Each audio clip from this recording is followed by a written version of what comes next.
কয়েকদিন আগে আপনাদের সাথে সবজি সংরক্ষণের একটা ভিডিও শেয়ার করেছিলাম। সেখানে অনেক আপুরাই কমেন্ট করেছে যে আপু আপনি কিভাবে ধনিয়া পাতা আর কাঁচামরিচটা নর্মাল ফ্রিজে বা ডিপ ফ্রিজে স্টোর করে রাখেন সেটা আমাদের সাথে একটু শেয়ার করবেন। সো হ্যালো এভরিওয়ান, আসসালামু আলাইকুম। সেটাই আজকে শেয়ার করার জন্য চলে আসলাম। আজকে আমি কাঁচামরিচটা কিভাবে নর্মাল ফ্রিজে 1 মাসের মতো সংরক্ষণ করি আর ডিপ ফ্রিজে প্রায় বছরের মতো সংরক্ষণ করি সেটা শেয়ার করব। সাথে শেয়ার করব হচ্ছে ধনিয়া পাতাও আমি কিভাবে ডিপ ফ্রিজে বেশ কয়েকদিনের জন্য সংরক্ষণ করি, যেহেতু সামনে রোজার মাস চলে আসছে।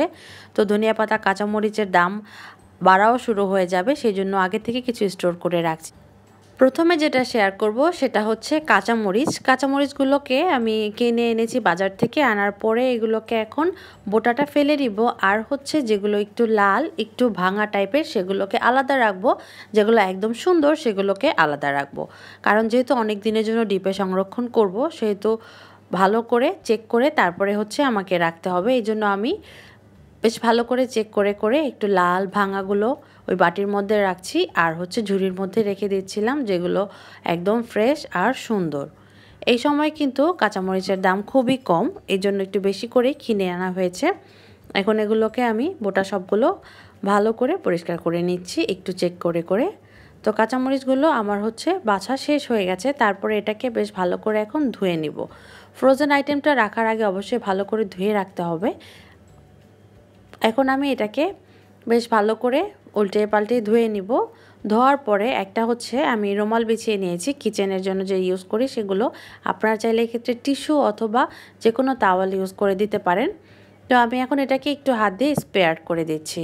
স্প্রেড করে দেওয়ার পরে একটা পাতলা কিচেন টাওয়াল নিয়ে আমি উপর থেকে এটাকে বেশ ভালো করে এভাবে করে আলতো করে মুছে নেব, যাতে করে পানিটা শুকিয়ে নেয়। এর পরিবর্তে আপনারা টিস্যু দিয়েও এটা মুছে নিতে পারেন, অথবা চাইলে ঠিক এভাবে 1 ঘন্টার জন্য রেখে দিতে পারেন, যাতে করে হয় কি কোনো পানিটা না থাকে এর গায়ে, এটা বেশ ভালো করে শুকিয়ে যায়।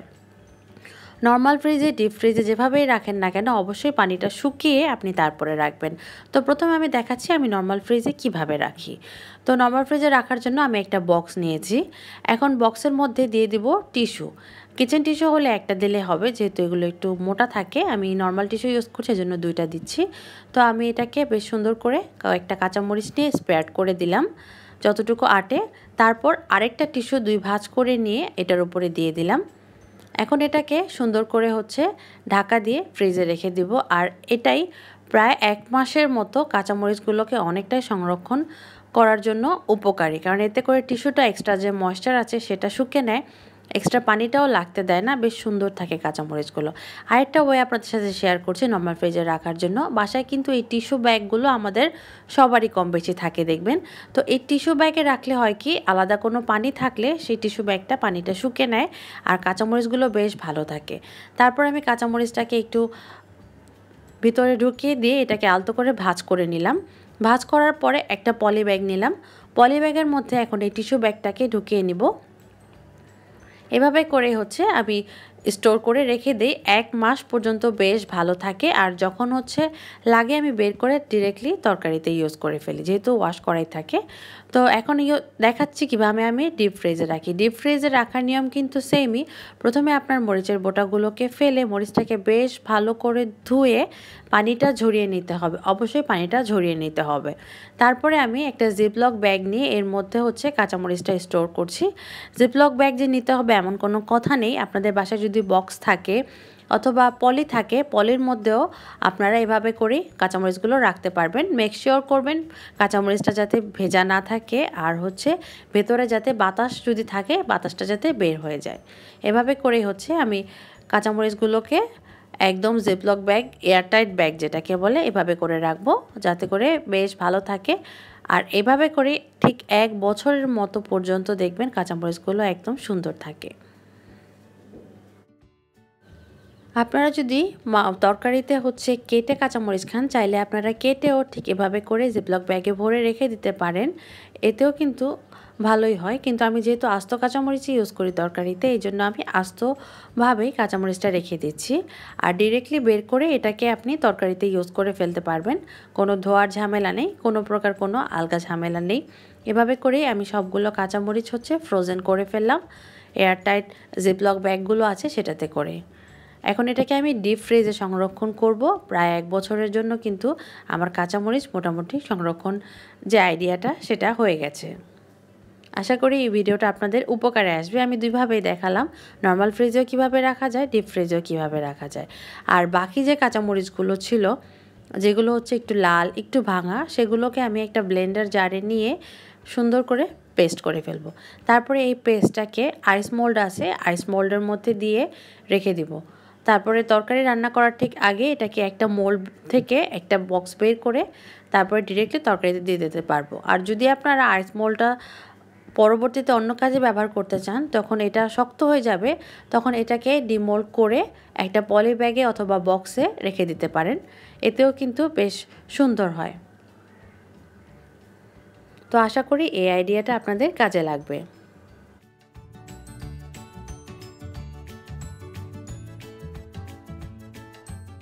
এখন শেয়ার করছি হচ্ছে কিভাবে ধনিয়া পাতা আমি অনেক দিনের জন্য ডিপ ফ্রিজে সংরক্ষণ করে রেখে দেই। তো এখানে আমি একদম ফ্রেশ ধনিয়া পাতা বাজার থেকে কিনে এনেছি। দেখতেই কিন্তু অনেক ভালো লাগছে। এখন দামটা একটু কম আছে, এই জন্য বেশি করে কিনে এনে এটাকে এখন ফ্রোজেন করব।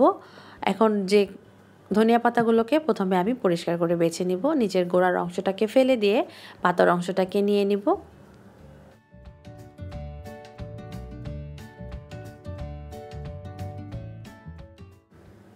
তারপর এটাকে বেশ ভালো করে ওয়াশ করতে হবে। ধনিয়া পাতাতে কিন্তু প্রচুর পরিমাণে বালি থাকে, তো শুধু এইভাবে ওয়াশ করলে হবে না। আমি প্রথমে হালকাভাবে এটাকে ধুয়ে নিলাম।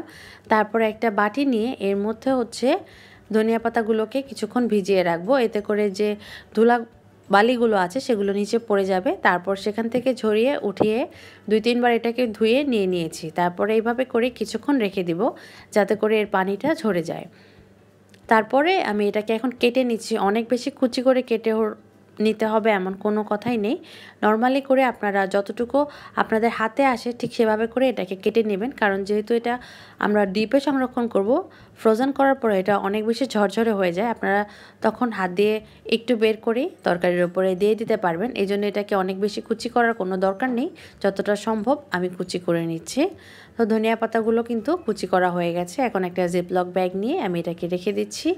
একইভাবে আপনারা জিপলক ব্যাগ না থাকলে বক্স ইভেন পলি ব্যাগেও রেখে দিতে পারেন। জিপলক ব্যাগটা ইউজ করলে একটা ভালো হয় কি যে আপনার স্পেসটা ফ্রিজের বেঁচে যায়, এটাই হচ্ছে। আর এটাতে বাতাসটাও ঢোকার পসিবিলিটি কম থাকে, জিনিসটা অনেক বেশি ভালো থাকে। তো এভাবে করে আমি ধনিয়া পাতাগুলোকে সুন্দর করে একটা করে প্যাকেট করে নিচ্ছি। টোটাল আমার হচ্ছে 3টা হয়েছে, বেশ সুন্দরভাবে হয়েছে আর অনেক দিন আমার এটা দিয়ে চলে যাবে। তো আশা করি এই ভিডিওটা আপনাদের উপকারে আসবে। ভালো থাকবেন, সুস্থ থাকবেন। আল্লাহ হাফেজ।